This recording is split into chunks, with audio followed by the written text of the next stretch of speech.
This episode is brought to you by Shopify.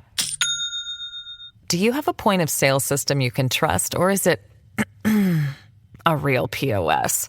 You need Shopify for retail. From accepting payments to managing inventory, Shopify POS has everything you need to sell in person. Go to shopify.com/system, all lowercase, to take your retail business to the next level today. That's shopify.com/system.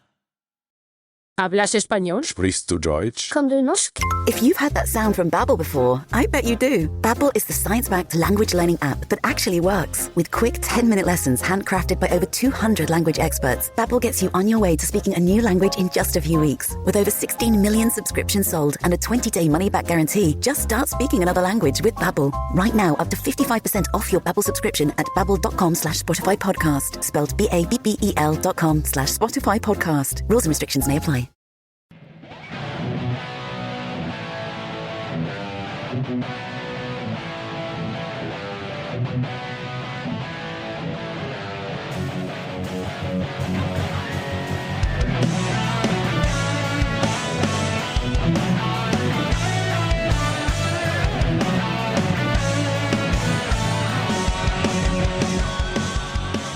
Olá, pessoal! Bem-vindos a mais um episódio do Mil e um Crimes. Eu sou a Bruna, comigo está a Jéssica. Oi, Jéssica! Olá, pessoal! Como vocês foram de festas? Comeram muito peru, Encheram o cu de tender, peru. panetone. Ai, gente, inclusive, eu vou aproveitar. Esse é um lembrete pra mim mesma, porque eu sou viciada em panetone. Essa é a época que a Balduco fica R$13, né? É, agora depois do Natal, exato. Aproveita agora. Tá tudo em promoção. Eu gosto Gente, de a gente panetone, até- não chocotone. Eu Isso tinha é- até esquecido como começar o episódio. Quase que eu me enrolo aqui. Olha só que coisa. Esqueci como trabalha. E esqueci como trabalha. Nem falha. Hoje eu sentei pra escrever e olha, gente, já avisando que será em 2 partes, porque eu tirei o atraso aí dessa semana. Porque a Bruna tanto me xingou a vida inteira. Não, mas eu avisei que ia ser um episódio especial, e é realmente especial, porque ficou muito grande, aí é 2 partes, e é isso. É especial É, porque vocês ela estão- não tem limites. Vocês estão com saudade da gente e vão aguentar a gente falando por muito tempo. Eu tenho 2 recados. O primeiro recado, eu quero mandar um beijo super especial pra Duda e pro Léo e o Fabrício, que o Léo e a Duda foram meus colegas de faculdade, e eu fui lá pra minha cidade, encontrei eles, foi muito bacana. A Duda disse que escuta... sente como se a gente não tivesse ficado longe, porque ela escuta sempre o podcast, então Ai, beijo. que fofa, velho! Encontrei ela no bar. E o Léo e o Fabrício também são os queridos que também acompanham o podcast. Então, beijo pra vocês. E o outro recado, na verdade, não é o recado. Eu vou deixar pra falar depois, porque é em relação ao caso. Mas é só avisando que, como vocês podem imaginar, esse caso assim, é muito pesado. Assim como o do edifício Joelma, né? A gente vai trazer... Eu trouxe aqui uns relatos, assim, bem... são muito tristes, tanto de gente que sobreviveu, quanto de vítimas fatais, né, do acidente. E então fica aqui o aviso, né, que tem aí relatos bem pesados, caso você não sinta-se confortável em ouvir. E tem algum recado aí? Nenhum recado, né? Começamos daqui a pouco o Campeonato Brasileiro. Eu acho que depois que voltar o Campeonato Brasileiro Ai, mano. de futebol, vários problemas políticos vão diminuir. Inclusive, fica aqui minha revolta, porque a minha tia veio de Brasília, e aí ela queria comprar uma camiseta do Chapecoense para o meu primo, no camelô, óbvio, né, porque ninguém aqui é rico, e aí não tinha camiseta, porque não tinha começado o campeonato ainda, então eu estou revoltada que não existe camiseta fora do campeonato. Porra, mas do Chapecoense, né? Amiga, eu moro em Chapecó, você quer que eu compre camiseta de qual time, porra? Eu te garanto que se você pega um time grande, Tava não vai cheio ter... tava cheio de camiseta do Palmeiras aqui, fazendo o que aqui em Chapecó, eu não sei, né? Que é que compra camiseta do Palmeiras aqui. Mas, enfim, fica aqui a minha revolta, pessoal, dos camelô. Vamos agilizar aí, aumentar esses estoques, pra ter camiseta entre os campeonatos também, né? Pra não chegar a galera aí, turista, querer comprar camiseta. Não tem, fiquei triste. Porra, Chapecoense. Porra, gente, sério. Vamos providenciar, gente, isso aí. Não dá pra... Oficial é muito caro, gente, não dá. Não, oficial, rola. gente. A não ser que a Nike esteja me ouvindo agora.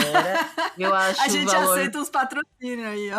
As Eu camisetas. acho, nossa, é super justo o valor da camisa dos corintianos que você tá fazendo nos últimos tempos, sabe? Pelo amor de Deus. Gente, não, sério, camisa de torcedor. Camisa de torcedor é pra gente torcer Pô. R$300. O A gente é pra absurdo. torcer, eu não vou jogar lá não, pô. Eu não preciso ter tecnologia da EFIT, não. Entendeu? E o pior, a camisa de torcedor original, você compra e soa, porque é quente. É Entendeu? quente pra caralho. É quente. Então, quente por quente, compro a minha importada, diretamente Hong Kong. Exatamente. E perfeita. E vem com meu nome gravado ainda. Tá, amores? Ok que eu escrevi meu nome errado e coloquei acento e nem tem acento. Ah, não, gente. Sim, amiga, acontece. Foi o Você corretor. escreveu assim. Até hoje o Weber me zoa. Porque Não, é teve que uma assim, vez- meu nome é meu Jéssica, gente. Oficialmente, no documento, não tem acento. Não tem acento. É isso. Não, é que uma vez eu fui fazer uma encomenda, não sei de qual site que era. E aí eu fui completar o endereço ali e eu dei. Às vezes o Google completa, né? Só você dá um tab, ele completa. Exato. Só que era uns negócios que, tipo, era o campo diferente do que era normalmente. E aí, quando chegou a encomenda, meu nome estava como Bruna Feminino de Oliveira. Aí até hoje. Enfim, a é piada isso, aqui em gente. Eu casa. só vim reclamar, entendeu? Nike, Adidas, principalmente Nike. Eu vou continuar reclamando da Nike porque a Nike faz o meu time, entendeu? Eu Ai, acho um gente. absurdo pagar R$300 numa camiseta de torcedor. Gente, é pra eu torcer. Realmente, tá certa a indignação, tá certo. Mas é Obrigada. isso, gente. Você está com saudade de besteira. Bora lá para o episódio de hoje, avisando que vai ser em 2 partes. E pra vocês não ficar puto no final, porque não tem fim. Mas é isso, tá? Já avisando agora. Então, na semana que vem vai sair a segunda parte. Então, bora para o episódio de hoje.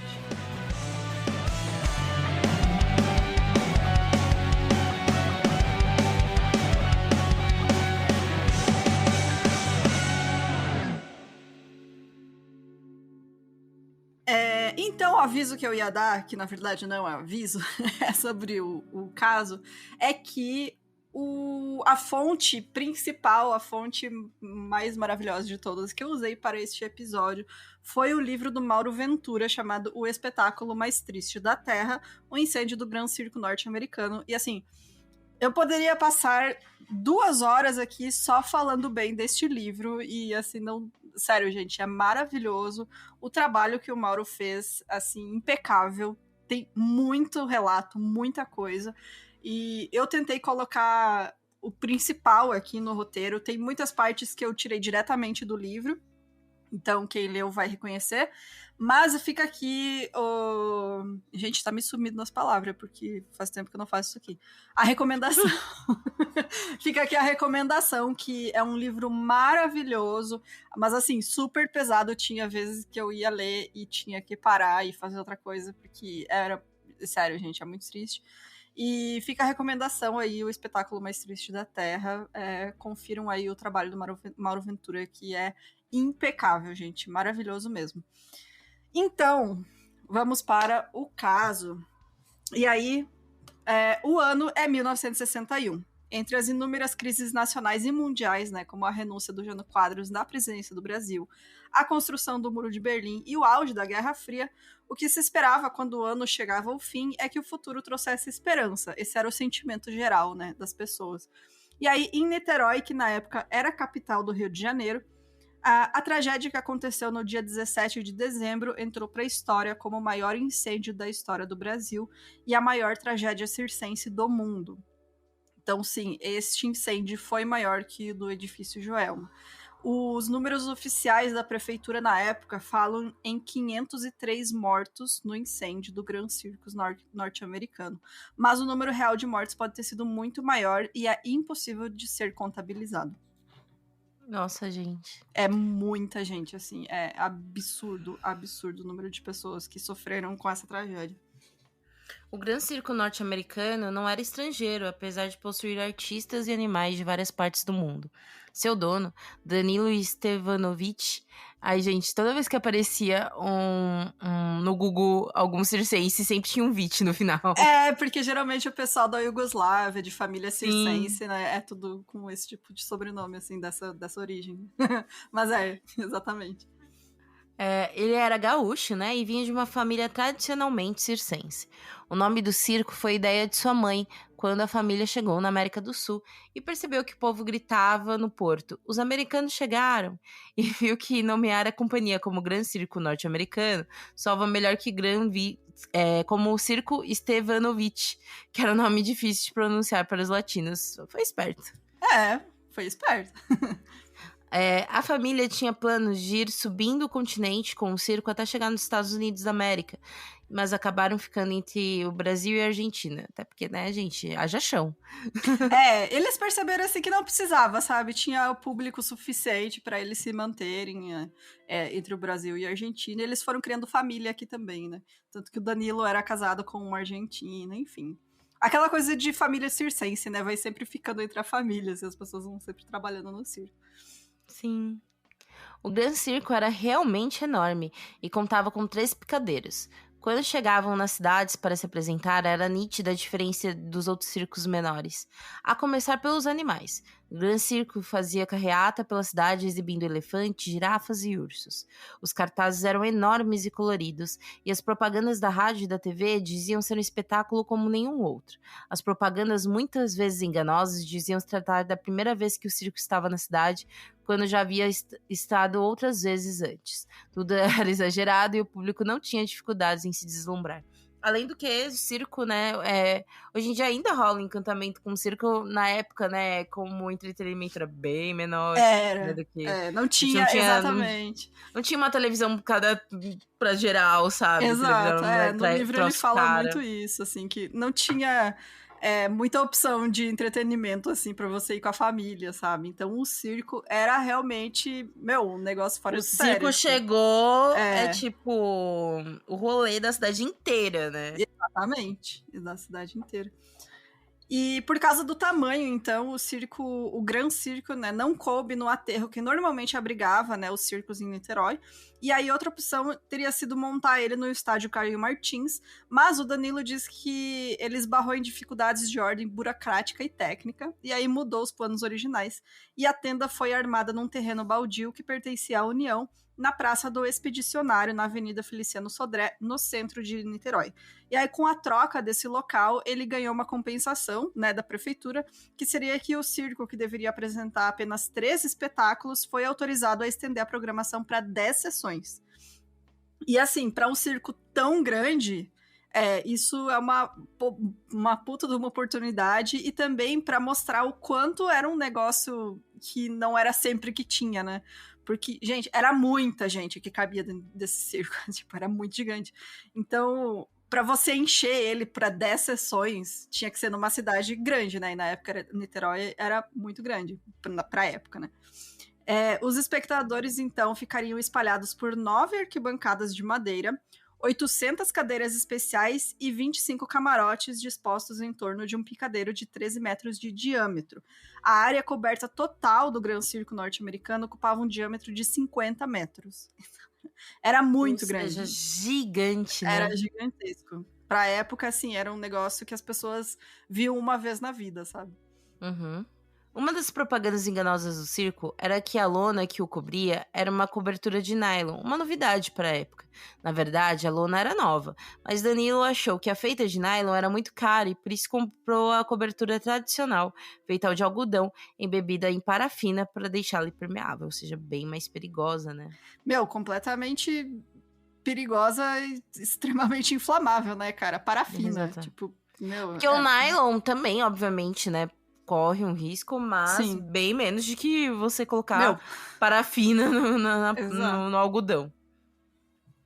O circo da cidade também significava trabalho, pois eles precisavam de mão de obra para montar toda a estrutura no local. Assim, cerca de 100 homens foram contratados para colocar grades e tapumes para fechar o perímetro do terreno e impedir que invasores entrassem sem pagar para ver as apresentações. Ou seja, toda uma grande movimentação, né? Exato. É o Lollapalooza da época. Tipo isso. Eu moro perto do autódromo, gente. E aí, ou seja, é o Lollapalooza da época, porque vai acontecer aqui, fecha a avenida, o morador tem que ficar andando com um cartão no carro pra comprovar que é morador, é um caos. Ai, que inferno. Bom, e aí desde que se estabeleceu em Niterói em dezembro daquele ano, o Gran Circo já tinha feito 2 apresentações durante a semana e era a sensação da cidade, né? Mas a sessão de domingo era a mais esperada, obviamente, porque era matinê, onde a maioria do público seria de famílias e crianças, né? Então, é realmente quando enche, porque durante a semana o pessoal trabalha e tal. Apesar de ter enchido essas outras sessões, a matinê de domingo seria, né, a mais esperada de todas. E aí foram vendidos 2.800 ingressos e distribuídos gratuitamente 300 convites para a primeira sessão do domingo, 17 de dezembro. E aí, a tragédia do Gran Circo é muito interessante no livro, como ele traz tantos relatos de gente que passou por essa experiência, sabe? Que viveu isso. Porque esse incêndio, assim, tem muitas histórias de sobreviventes e também de pessoas que, por algum acaso, intuição ou sorte, desistiram ou não conseguiram ir naquela apresentação de domingo. Então, teve o caso do subcomandante do Corpo de Bombeiros de Niterói, o Major Ildebrando Porto, que desistiu de ir com os filhos por conta do calor. Teve também o cineasta Nelson Pereira dos Santos, que ele tinha dirigido anos antes do filme Rio 40 Graus. E ele diz pra mulher, vai ser muita mão de obra, a gente não vai encontrar mais ingresso e só vai ter lugar ruim. E tá muito calor, muita mão. E aí ela falou, tá, beleza, né? E aí ele prometeu pros filhos que eles iam no domingo seguinte. E teve... desculpa, eu já ia ler a tua parte, Jéssica. É tipo isso. Ele tem...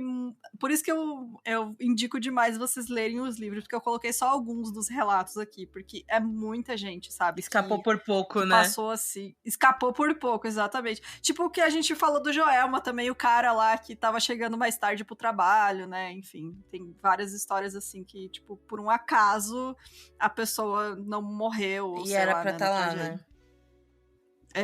Teve quem recusasse diante de razões menos racionais. Foi o caso de Esmeralda, que dias antes havia acordado sobressaltada. Sonhou que vagava por um cemitério e via coveiros abrindo sepulturas para abrigar crianças que iriam morrer. Credo, gente. Ao acordar, lembrou-se que estava em Araruama, na casa dos irmãos, de resguardo por conta do nascimento de sua filha Edi, ocorrido um mês antes. O marido Hildo e o filho mais velho, Edinho, de 6 anos, acompanhavam na viagem. Erivelto, de 4 anos, ficou de férias em Niterói, na casa de sua cunhada, Mariette.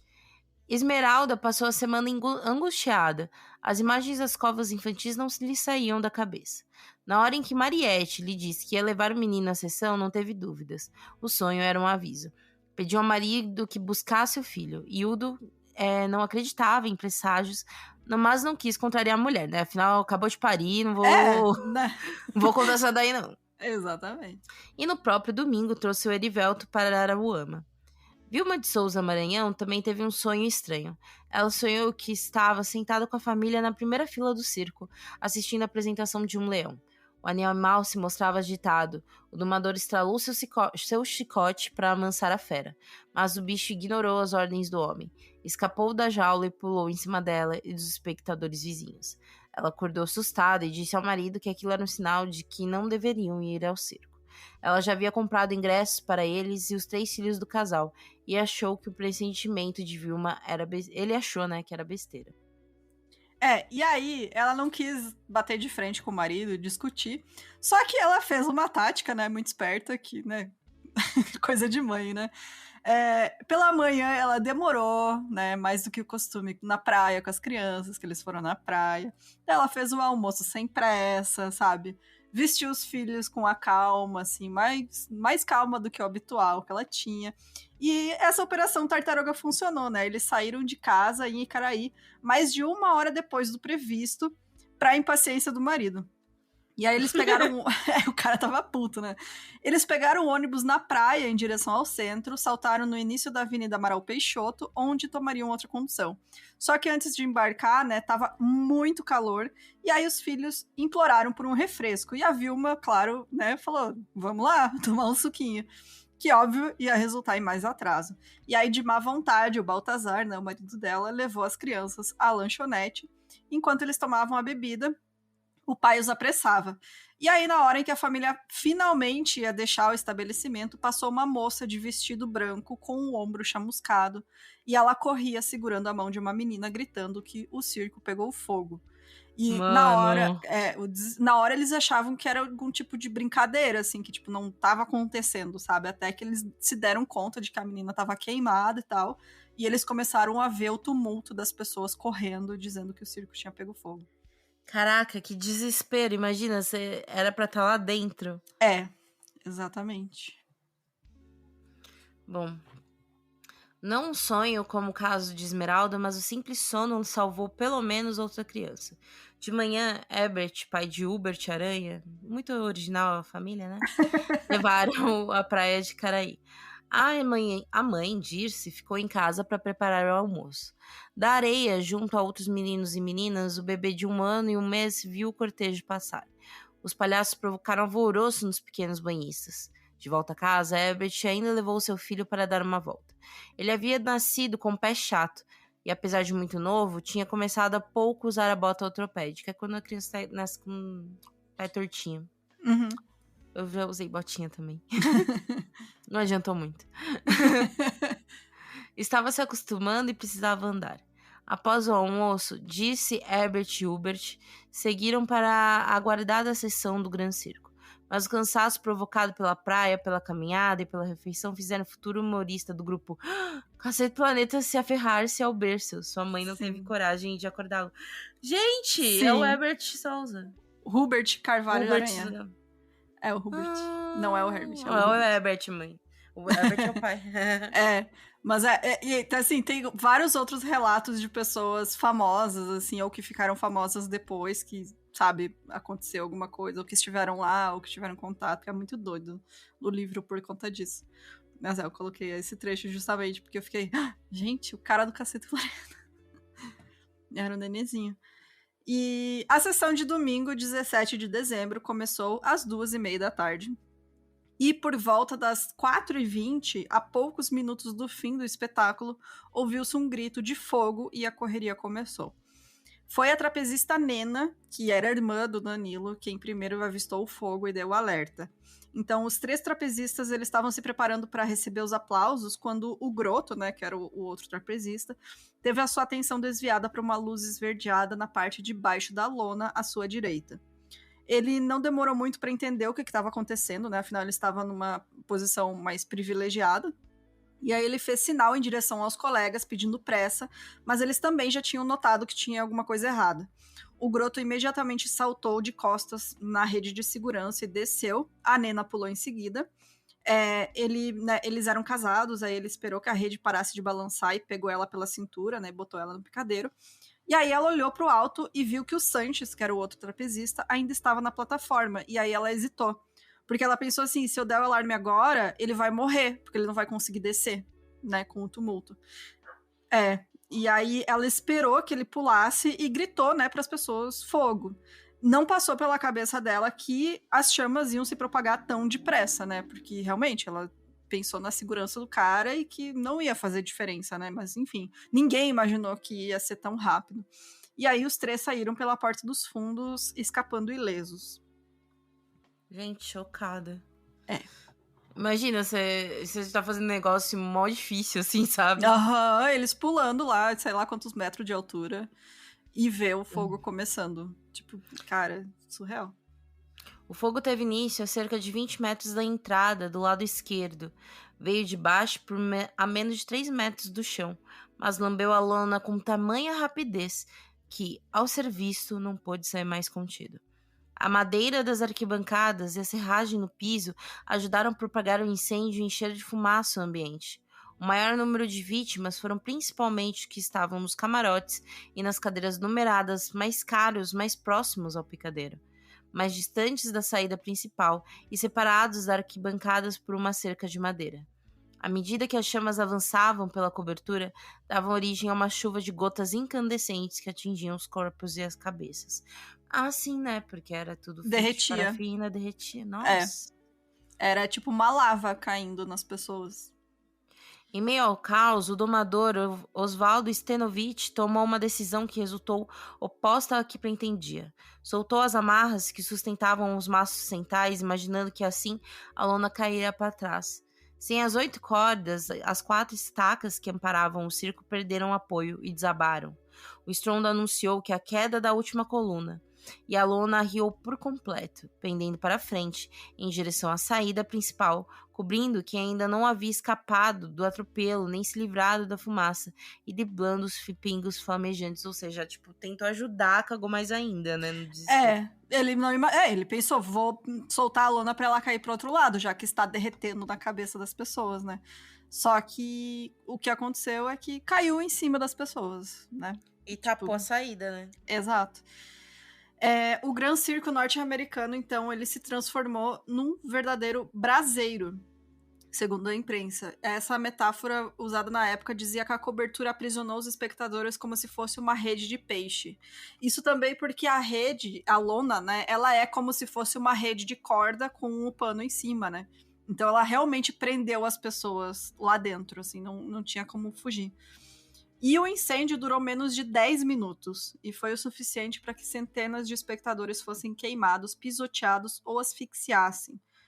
Jamais tantos brasileiros morreram em tão pouco tempo e no mesmo lugar como naquele domingo em Niterói. E assim, tinham 5... E foi muito rápido. Cara, eu não consegui imaginar isso. Tipo, foi muito rápido, gente. Sério. Assim, questão de segundos, a decisão que você fizer vai definir se você vai viver ou morrer naquele incêndio, sabe? Então, tinha 5 maneiras de escapar, né, daquele inferno que se transformou o circo. Mas apenas 2 saídas eram oficiais, né, pela porta da frente e pelos fundos, mas só a primeira era conhecida do público, né. As outras 3 saídas foram improvisadas, por baixo da lona, pelos rasgos abertos por canivetes e por um buraco que foi feito pela elefanta Semba, que estava lá dentro. E ela acabou fazendo um buraco quando saiu, e as pessoas conseguiram fugir por esse buraco. Mano. Muito surreal. A maioria tentou fugir pelo mesmo ponto onde havia entrado. Era uma reação instintiva, né? Mas ela se revelou péssima ideia. Muitos nem chegaram a alcançar o corredor que conduzia ao lado de fora. No desespero, os espectadores rolavam a arquibancada abaixo, amontoavam-se uns sobre os outros, tropeçavam nas cadeiras e caíam, sendo cobertos pelos que vinham atrás. Mas aqueles que conseguiam se aproximar da porta principal ainda enfrentavam outro empecilho quase intransponível. Para alcançar o exterior, era preciso passar por um túnel de 13 metros de comprimento e 3,6 metros de largura. No início do espetáculo, o espaço ficava dividido por 2 grades de ferro para que os espectadores entrassem um a um por um pequeno portão de 70 centímetros de largura. Perto do fim, as grades eram removidas para facilitar a saída. Só que não houve tempo para retirar a armação de metal, que sobrou menos de 1 metro de largura para centenas de pessoas escaparem por aquilo que alguém apelidou de corredor da morte, né? É aquela coisa que, tipo... É tipo quando você tá em festival, essas coisas, né? Uhum. Tem aquelas gradezinhas pra separar, pra todo mundo passar. Isso, era pra organizar a entrada, né? Uhum. Só que, realmente, aquilo acabou sendo a morte de centenas de pessoas, porque a multidão é o efeito manada, né? Quando, cara, esses tempos que teve aquela tragédia na Coreia, na rua... Uhum. Que tinha milhares de pessoas na rua. Surreal também, nossa. Mano, isso aí é o meu maior medo da vida. Cara, os vídeos são surreais. E as pessoas morrem porque vão se empilhando uma em cima da outra, né? E o que eu vi vários vídeos sobre isso, porque é um tema que me fascina ao mesmo tempo que me assusta, assim, é assustador pra mim pensar nesse tipo de coisa. Mas eu, né, como pessoa, né, que escuta podcast desse tipo e faz um podcast assim, eu vou lá e leio sobre isso mesmo assim, e assisto vídeos, etc. Então, o que acontece quando você tem uma multidão tão densa de pessoas, as pessoas começam elas têm um comportamento que já não é mais de pessoa. Você não tem mais controle sobre o seu corpo. Você vai com a multidão. Vira meio que um líquido, assim, né? Tipo, tem um termo pra isso que eu não tô lembrando agora. E eu acho que é quase uma coisa lógica mesmo, que, por exemplo, eu não, é aquela coisa que a gente fala que paulista gosta de uma fila, sabe? Mas é um intuitivo. Eu quero ir pra tal lugar. Tô no meio de uma multidão. Tá todo mundo indo pra esse lugar, provavelmente porque esse lugar é o certo. Se eu for ao contrário, é o errado. Só que chega um momento que tem tanta gente compactada no mesmo lugar que você nem escolhe mais pra que lado você vai. Você só é levado. E se você cair, você é pisoteado e morre. Que é o que acontece, né, nesse tipo de tragédia. E aí, o que acontece quando uma pessoa cai? Abre um buraco e a multidão vai pra frente. E daí vai caindo outras pessoas por cima. Foi o que aconteceu na Coreia, né? E em vários outros desastres também desse tipo que acontece. Então, tipo, tem relatos de gente do circo que, tipo, o cara pegou na mão da mulher e só se meteu no meio da multidão e quando ele viu, foi cuspido pro lado de fora, sabe? Ele nem sabe como ele chegou lá fora. Várias pessoas aconteceu isso, assim, tipo, você só é levado. Se você caiu, você morre pisoteado. Então, você imagina o desespero, sabe? Você... É um espaço minúsculo, um corredor minúsculo, e todo aquele povo desesperado caindo fogo em cima e tentando fugir, fumaça, e sabe, você não sabe se vai conseguir sair, enfim. Um inferno, né? Um terror. Eu acho que é o maior filme de terror que a gente podia imaginar, essa situação aí que essas pessoas passaram. Então, é muito... Se alguém lembrar o nome... por favor, comente aí, deixe aí nos comentários que tem um termo, né, que é pra isso, pra esse fenômeno. Achei que era do que rolou na Coreia. Não, isso aí eu lembro, foi ano passado. No Halloween, né? Foi no Halloween, gente, inclusive na época, o louco também, né, disso, de ter em rede social e tudo mais, né, é porque foi meio que cobertura ampla do TikTok, né? Sim, cara. Eu sou uma pessoa que gosta muito de ver TikTok, assim, gente. Sou uma pessoa que fica... Sim. Vou dormir e fico 7 horas. E aí eu lembro que rolou muito disso, né? Da galera filmando, né? E de você ver, né, nas imagens, saber quem não tava mais ali, né? De que já tinha falecido e a pessoa desesperada tentando sair, e o bombeiro desesperado e o desespero. Não, e é doido porque quem tá lá atrás nem tem ideia do que tá acontecendo, sabe? Tipo, a pessoa só tá vendo que é uma multidão, que ela está ali presa sem conseguir sair do lugar. Tanto que demorou pra eu entender o que rolou. Exatamente. Porque o que rolou foi, a rua, aconteceu um acidente porque a rua é muito estreita. Eu fui... tipo, né? Como até assim? entender o que rolou, sabe? Bem e lá doido. também, né, chegou a morrer ator, cantor, enfim. Uma galera. Que era que nem minha amiga tava falando, que tipo, que ela tem um parente da Coreia, falou assim, é como você pegar, sei lá, Rua Augusta, sabe? Exato. E botar 30 mil pessoas numa ruela. É isso que aconteceu. Enfim. Bom, melhor sorte, né, teve quem tentou outras rotas de fuga, né, que não é a entrada principal, como sair por baixo da lona, levantando, né, o que é chamado de pano de roda, que é o pedaço do todo que circunda todo o circo, vai quase até o chão. No caso do Gran Circo, esse pano de roda fica a 20 centímetros do solo, e parecia que era fácil, e era realmente fácil, só que, né, numa situação de emergência, como eu falei, as pessoas desesperadas, a escolha lógica nem sempre prevalece, né? Você não pensa, não raciocina direito. Então, tivesse os espectadores corrido para os fundos, como fizeram os trapezistas, Nena Santiago Grotto e Vicente Sanches, o número de mortes seria bem menor.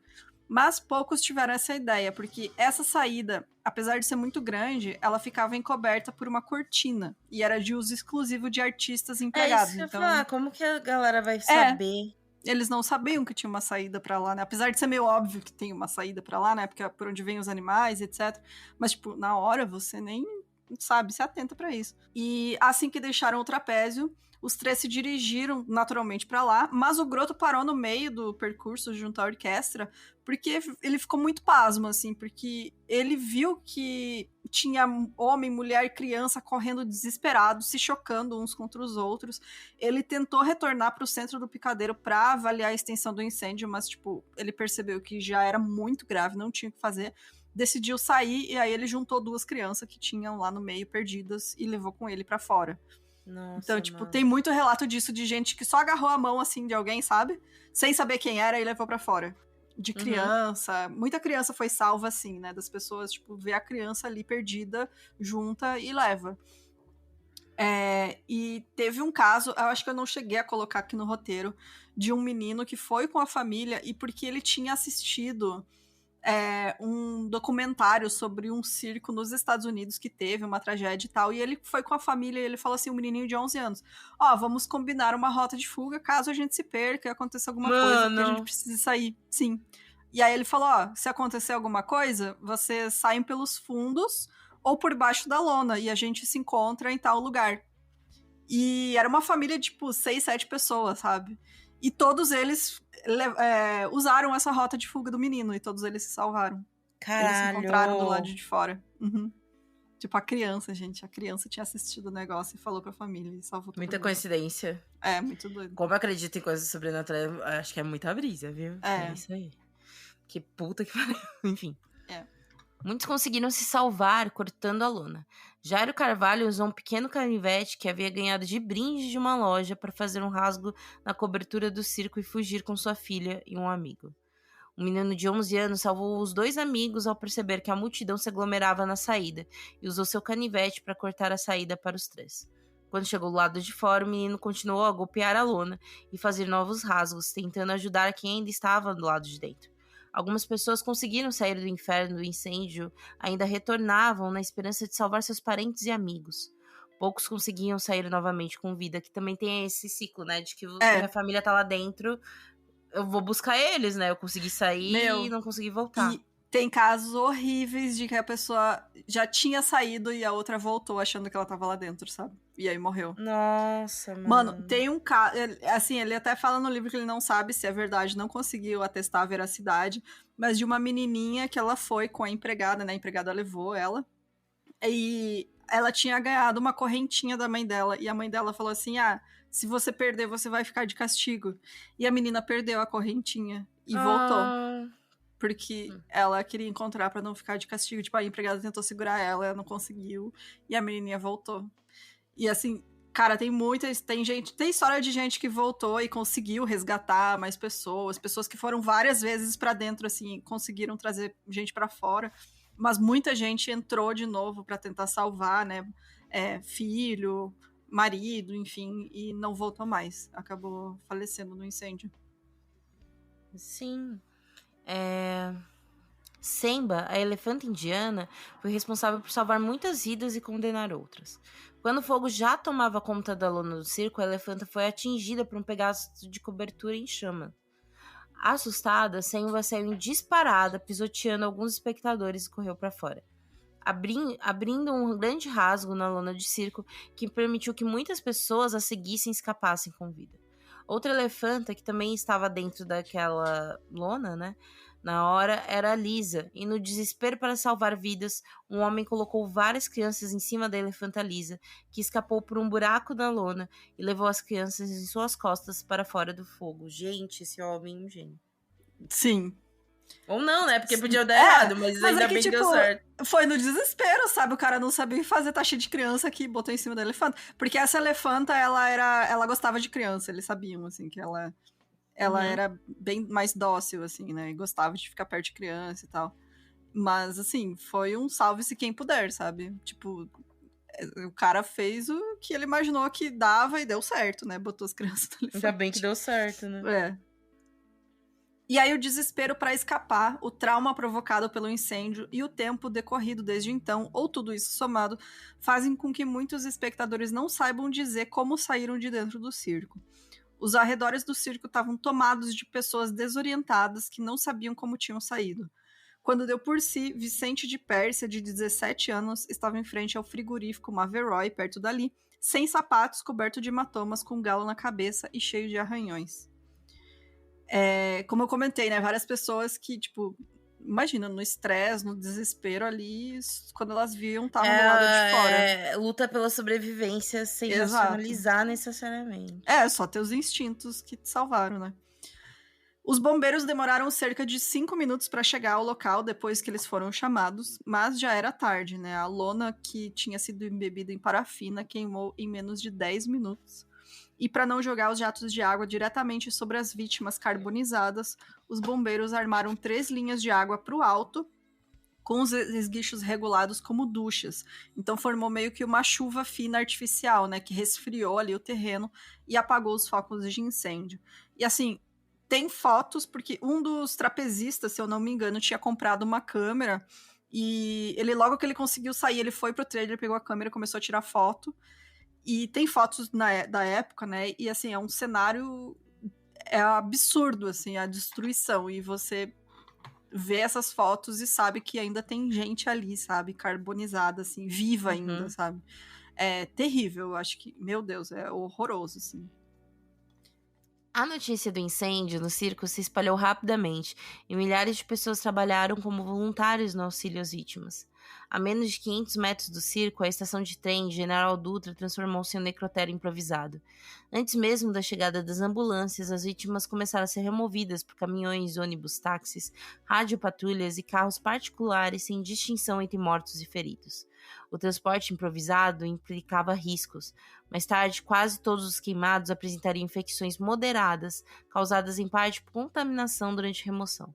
Naquele momento, porém, esse era o menor dos problemas. Aquela coisa, né? Você tá vendo, sei lá, várias pessoas ali. Mano, você vai tentar carregar, tipo, porque é um número ou você absurdo. carrega, ou ela é pisoteada, ou pode acontecer algo pior, né? Um número absurdo de pessoa, de vítima, né? Então, e foi doido porque foi se espalhando, se anunciaram no rádio. Pararam o jogo do Flamengo, sabe? Pra chamar médico, enfermeiro e todo mundo pra ir ajudar lá nos hospitais, porque realmente, assim, a cidade não tinha como atender tudo aquilo de gente ferida, sabe?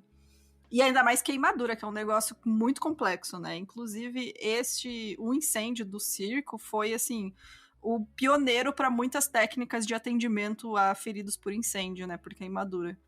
Inclusive, tem aí muitos nomes de cirurgiões plásticos que tiveram praticamente, né, como que chama, uma prova, assim, de ferro, né? Que eles tiveram que trabalhar ali e descobrir ali, né, na marra, como fazer, e depois ficaram muito famosos por conta disso. E fazendo correria, né? Porque é um monte de gente pra atender. Exatamente. A Fatos e Fotos classificava o incêndio de a mais violenta tragédia já ocorrida no Brasil e o mais pavoroso espetáculo da Terra. E assim é que é o domingo mais triste da história de Niterói, que sobreveio uma segunda-feira atípica, né, como um feriado a contragosto. O ambiente festivo da manhã anterior deu lugar a uma atmosfera fúnebre. O repórter Mário de Moraes, na revista O Cruzeiro, comentou que Niterói amanheceu de luto. Era a ressaca de uma noite em claro em que vítimas agonizavam nos hospitais, médicos e enfermeiras lutavam para salvar vidas, pais identificavam seus filhos, parentes revelavam seus mortos, voluntários preparavam caixões, coveiros abriam sepulturas. Em clima de consternação geral, escritórios e repartições registraram alto índice de faltas. Bancos e cinemas permaneceram fechados. Os comerciantes que abriam suas lojas deixavam as portas semicerradas. Ônibus, táxis e automóveis particulares trafegaram com fitas pretas amarradas no espelho retrovisor lateral. Passeatas de silêncio percorreram as ruas. As provas parciais e os exames de admissão das escolas públicas primárias municipais e estaduais foram suspensos. Havia desolação em toda parte e nem os enfeites de Natal colocados nas ruas principais conseguiam desanuviar os semblantes, escreveu o Cruzeiro. Um editorial do jornal Fluminense descreveu o estado de espírito da cidade. Não há, estamos certos, um só habitante seu que não esteja chorando ou não haja chorado, ao menos anteriormente, de si para si em face da brutal ocorrência. Porque aquilo é tanta vítima. Gente, quase 3 mil pessoas estavam presentes, né, no espetáculo. E de uma cidade, então alguém conhecia. Conhece alguém que estava lá. Tipo, ou é parente, ou é conhecido, vizinho. Então, tipo, praticamente todo mundo conhecia alguém que estava no circo, né, naquele momento. No mesmo dia do incêndio, o prefeito de Niterói convocou os serviços de todos os marceneiros e carpinteiros para a fabricação de caixões no estádio do Caio Martins. Nenhum dos profissionais cobrou pelo serviço. Foram feitos cerca de 400 caixões encomendados pela prefeitura. Centenas de pessoas morreram na hora do incêndio, mas centenas morreriam nos dias e meses seguintes devido aos ferimentos. Para começar, o principal hospital da região, Antônio Pedro, estava fechado. Os problemas eram muitos e recorrentes. Durante os primeiros anos, o hospital sobreviveu com uma das verbas municipais, auxílio estadual e cobrança de alguns serviços médicos. Pagava quem podia ou quem queria. Em 57, porém, a prefeitura parou de cobrar e 8 meses mais tarde, o Antônio Pedro fechou as portas. Reabriu pouco depois, mas a crise permanecia. A verba, que passou a vir do Ministério da Saúde, do governo estadual e da prefeitura, era pouco desvalorizada e diante da inflação. Os salários estavam atrasados, faltava comida, remédios e leitos. Não havia seringas para aplicar injeção, agulha para dar ponto, gás para fazer o curativo. Famílias tinham que comprar chapas se quisessem que seus parentes fizessem raio-x. O telefone não funcionava direito. A maternidade ficava no 8º andar, uma localização nada apropriada, considerando-se que, por vezes, os elevadores davam defeito. Ou seja, a infraestrutura péssima do local, né, para receber. Ele tava em completo abandono, esse hospital, assim, tipo... não tinha zero condições de funcionar. Imagina, você não tem gás num hospital, sabe? Então, não tinha realmente o que fazer. A Fundação Faculdade de Medicina tinha firmado um convênio, né, para os alunos fazerem a residência ali, né? Mas o Antônio Pedro, ele não proporcionava aos estudantes condições de ensino, eles eram obrigados a ter aulas práticas em hospitais do Rio. Integrantes do diretório acadêmico Barros Terra queriam a federalização e a transformação em hospital-escola da FFM.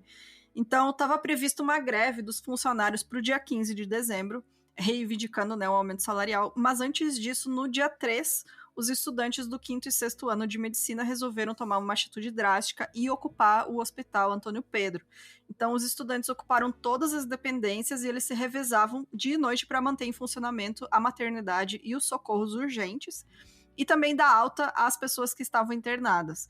Mas conforme os dias passavam, né, eles foram interrompendo os atendimentos justamente por falta de infraestrutura e material, e porque realmente não tinha condições de funcionar aquele hospital, né?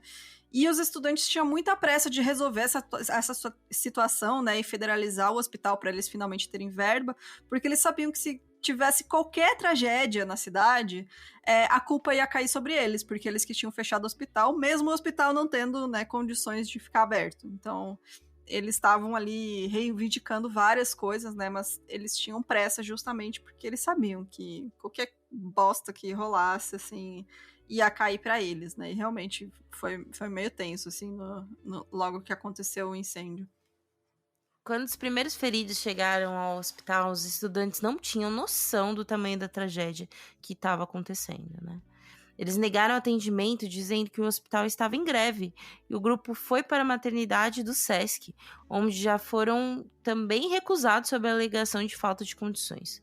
Voltando ao Antônio Pedro, já com vítimas fatais, que não conseguiram resistir nesse tempo, o grupo deixou os feridos na porta do hospital para voltar ao local do circo e resgatar mais vítimas. Mano... E isso foi, tipo, pessoas civis, sabe? Um cara que botou um monte de gente no carro e foi até lá. Assim, nem tinha chegado as ambulâncias ainda. As pessoas já estavam tentando procurar ajuda. Conforme as notícias se espalhavam, médicos e profissionais de saúde se dirigiam ao Antônio Pedro para tentar ajudar no que pudessem. As barricadas foram derrubadas e cadeados foram arrebentados para que o atendimento aos feridos do incêndio pudessem ser feitos. Devido às condições do Hospital Antônio Pedro, centenas de feridos foram levados a hospitais de outras cidades da região. Apenas São Gonçalo foram atendidas cerca de 250 vítimas, ou seja, até chegar lá, né, galera? Tipo, foi espalhando-se, porque realmente não tinha nem estrutura. Mesmo se o hospital tivesse condições, não ia ter estrutura para atender tanta gente, né? E, assim, né, depois que começou a ser feito o atendimento no Antônio Pedro, teve muita mobilização popular, assim, mais pra frente eu coloquei no roteiro também, mas é muito importante falar isso, que as pessoas, assim, todo mundo se mexeu pra dar alguma ajuda, sabe? Então, as pessoas doavam panos, né, de tecido de algodão para fazer gases. Tipo, doavam. Teve dono de empresa de bebida que doou litros e litros de álcool, sabe, para esterilizar as coisas. Então, tipo, foi uma mobilização popular bem grande, assim, na época. E aí, quando enfim o Antônio Pedro foi reaberto, os sobreviventes passaram a ocupar do 3º ao 7º andar. Por causa do fechamento, os pacientes só puderam começar a ser efetivamente medicados 4 horas depois. E aí o cenário era desolador, né? Porque as 6 salas de cirurgia estavam trancadas, não tinha quase nenhum alimento, os remédios se resumiam a amostra grátis, né? Dava, assim, para poucos doentes que continuavam internados ali. E dos 400 leitos, somente 100 permaneciam disponíveis, porque os demais tinham sido desmontados ou estavam sem colchões. E aí os feridos, né, ficavam gemendo, deitados nas macas ou estirados no chão das enfermarias, nos corredores e até nas escadas. A câmara mortuária, que era situada no subsolo, superlotou rapidamente e os corpos espalhavam-se pelo corredor.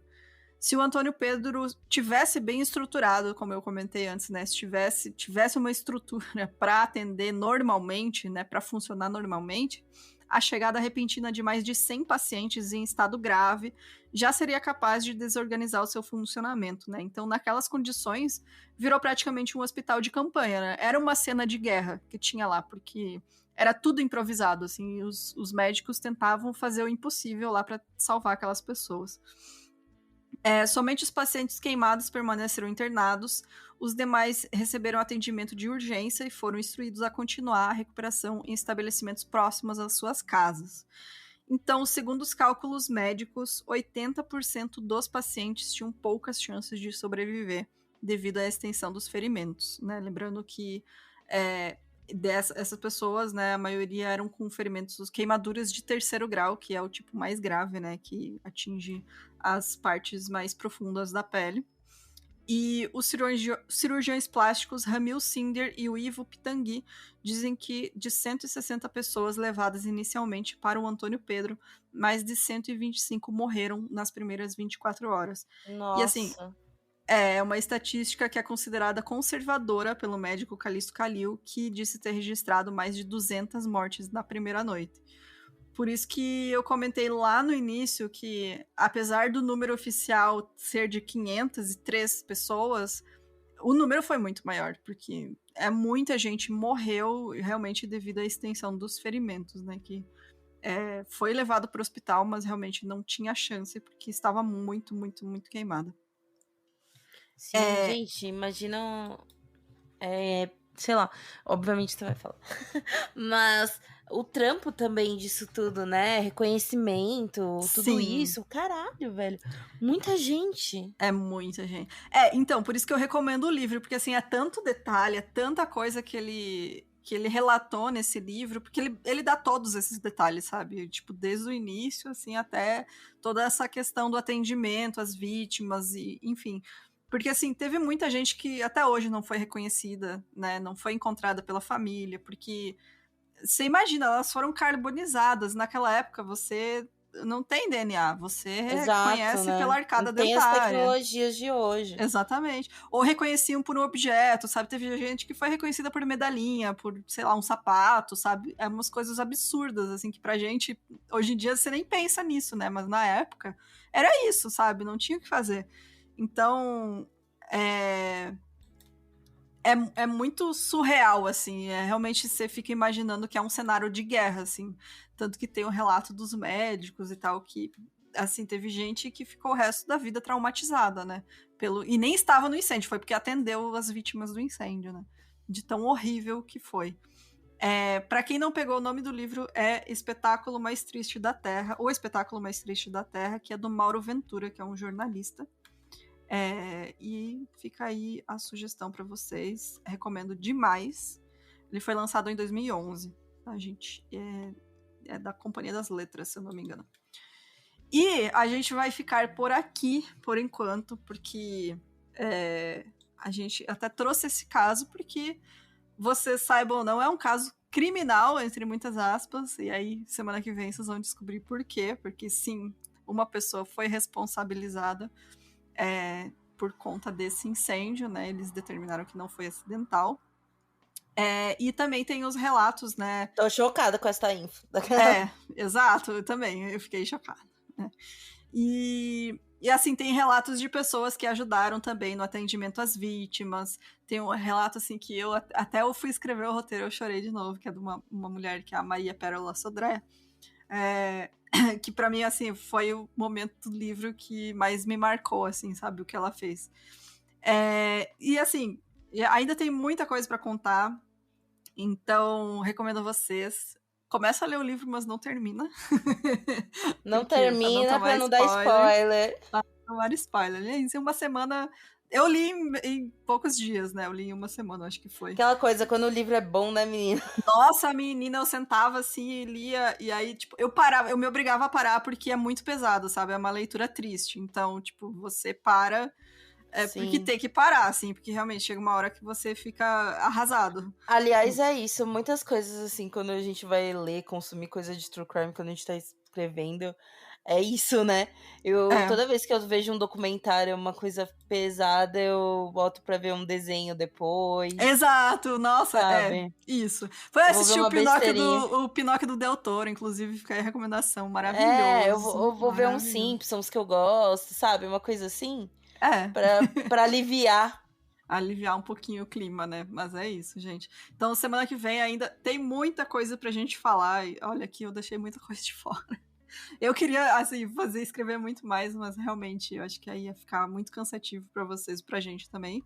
Mas eu acho que eu consegui contar a história aí em 2 episódios, vai ser o ideal. Então, é isso, gente. Muito obrigada pra todo mundo que mandou mensagem pra gente de final de ano. Sério, foi muito bacana. Veio gente cobrar no meu inbox pra gente voltar.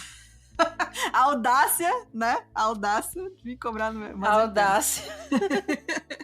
Vamos trabalhar, vagabundas. Tipo isso. Foi quase isso que me mandaram. Aí, vamos voltar. Só voltar as palminhas, né? Quando é que volta essa porcaria? Mas é isso, gente. Muito obrigada pra todo mundo. E lembrem de apoiar a gente, que a gente ainda precisa do seu apoio. Lá no nosso site tem os modos para você apoiar. E acima de R$15 mensais você escuta as gravações ao vivo. E já avisando que nessas próximas, assim como nessa, vai ter muita fofoquinha, né? Pra gente botar em dia todos os acontecimentos. E é isso. Tem mais algo para acrescentar? Acho que é isso, galera. Então tá, gente. Beijos. Amiga, a gente não vai ler, né? Eu não sei. Passou tanto tempo, né? Vamos, né? Então vamos lá.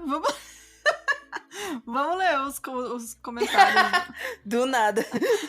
Depois de dar tchau, a gente vai ler os comentários do Creepypasta do ano passado. É que na cabeça de vocês tá fresquinho, né? Na minha já exatamente, porque a galera provavelmente... Teve gente que falou que ia esperar pra ouvir. Verdade, verdade. Então, dê a culpa, gente. Desculpa. Voltando. Vamos para os comentários.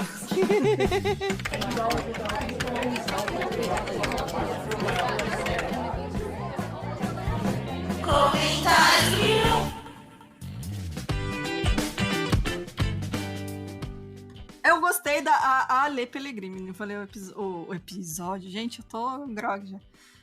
Da Ale, para ler o comentário da Ale. Amei o episódio, vocês são incríveis. Façam sempre esses episódios juntas. Inclusive, vocês juntas fica bom, imagina juntas.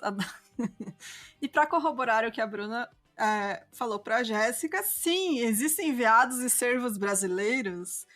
Ela falou, desculpa, gente.